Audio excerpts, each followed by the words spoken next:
ஹாய்மா வணக்கம். 11th standard மேத்ஸில் 11.5 எக்ஸசைஸில் 11th sum sine square into 5xஐ இன்டகிரேட் பண்ணுங்க அப்படின்னு கொடுத்துருக்காங்க. ஃபஸ்ட்டு நான் இதை ஒரு ஃபார்முலா வடிவத்து போட்டிருக்கேன். ஏன்னா டேரெக்டாக நமக்கு இன்டகிரேஷன் இதுக்கு கிடையாது. ஸோ நமக்கு தெரிஞ்ச ஃபார்முலாவில் வந்து இது எப்படி போடலாம் அப்படின்றத பார்த்துலாம். சைன் ஸ்கொயர் இது ஃபுல்லாக நான் டீட்டான்னு எடுத்துக்கிறேன்.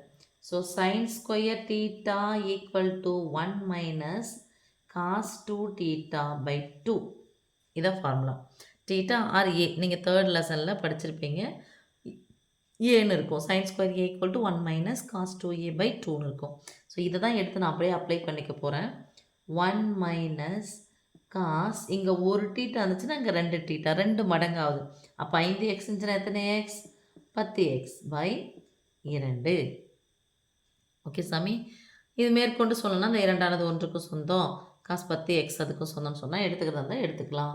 1/2 minus cos 10x by 2. ரொம்ப அறிவாளித்தனமாக 10 2 கேன்சல் பண்ணிடக்கூடாது. ஏன்னா காஸ் இது எந்த டீட்டாவினுடைய மதிப்பு, அதை கேன்சல் பண்ணக்கூடாது. கெழுவில் இருந்தால் நீங்கள் கேன்சல் பண்ணலாம். அது டீட்டாவுக்குரியது, அதனால் கேன்சல் பண்ணக்கூடாது. இப்போ இன்டகிரேட் பண்ணிக்கிறேன். Integration sin square 5x equal dx equal to integration 1/2 minus cos 10x by 2 into dx. So 1/2ன்றது மாறிலி, இந்த dx ஆனது இதுக்கும் சொந்தம் இல்லையா?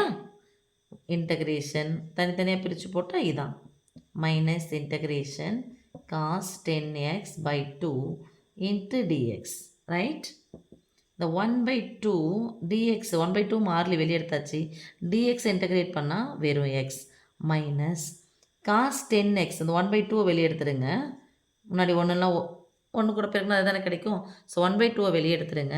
காஸ் 10xஐ இன்டகிரேட் பண்ணால் sine 10x by 10 plus C. இப்போ அதெல்லாம் பொதுவாக வச்சுக்கணும்னா 1/2 பொதுவாக இருக்குது. 1/2 into x minus sine 10x by 10 plus C. இப்போ இதே கூட மிஸ் இங்கே வச்சு போட்டுக்கலாமேனா அப்படியே கூட வச்சு போட்டுக்கோங்க. 1/2 அப்படியே வச்சுனா 1 மைனஸ் காஸ் 10xன்னு வரப்போகுது. இன்டகிரேட் பண்ணால் எக்ஸை இன்டகிரேட் பண்ணால் எக்ஸ் இன்ட்டு டிஎக்ஸ் இல்லையா, என்ன வரும்? X minus cos 10x integrate பண்ணோம்னா சைன் 10x பை 10ன்னு வரும். ஓகே, ஃபார்முலா 1/a இன்ட்டுன்னு போடுவோம் இல்லையா, அதே தான். இது ஏஎக்ஸ்ன்னு எடுத்துக்கலாம். அந்த ஏவை போட்டே ஆகணும். எக்ஸுக்கு முன்னாடி என்ன இருக்கோ அது கீழே போடும், வகுத்தலில் போடணும். டிஃப்ரென்ஷியேட் பண்ணும்போது அது பெருக்கல்ல போட்டுக்கிட்டோம்னா ஸோ காஸ் 10x பை 10ன்னு வரும். ஓகே சாமி, அவ்வளோதான். ஸோ இப்படி பிரித்து போட்டாலும் ஓகே. இங்கேருந்தே நீங்கள் இதே மாதிரி integration 1 minus cos 10x by 2, இந்த பை 2 எப்படி வெளியே எடுத்துட்டாலும் பரவாயில்ல, இன்ட்டு dx ஈக்குவல் டு இந்த ஒன்றுக்கும் இந்த dx சொந்தம், இந்த காஸ் 10xும் சொந்தம்.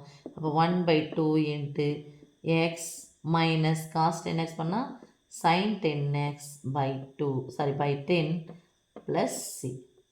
ஓகே, இந்த 2 ஸ்டெப் என்ன பண்ணிவிடும்? குறைஞ்சிரும். 2 ஸ்டெப்பாக 3 ஸ்டெப்பே குறையும். இங்கேருந்து அப்படியே டைரெக்டாக போட்டிங்கனாலும் ஓகே. ஓகேம்மா?